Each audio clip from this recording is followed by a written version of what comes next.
Dalila Dragović važi za jednog od najiskusnijih reality igrača u 5. sezoni Zadruge. Ona često na osnovu svog iskustva zna da predvidi sljedeći korak produkcije, pa je ovoga puta otkrila Filipu Caru kakva će sudbina zadesiti Stefana Mihića koji je juče izveden.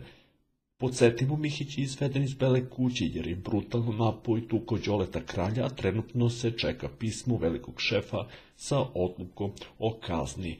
Šta je sa Mihićem, pitao je Car. Izbačen, rekla je Dalila. Misliš, upitao je momak iz Crkvenice. Mislim, mada još uvijek nije stiglo pismo, primetila je Dragojevićka. Možda su mu oprostili, bio je optimističan Filip. Ne prašta se ništa, bila je izričita Dalila. Ali to nije pošteno, jedan napravi, drugi plati i kazuje Car.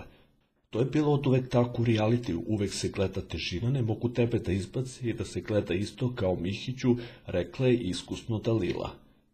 Nije Mihić loš za reality, treba da se nađe takva budaletina, istako je Car. Da li je Dalila u pravu i da li uskoro stiže pismo od velikog šefa, ostaje da vidimo.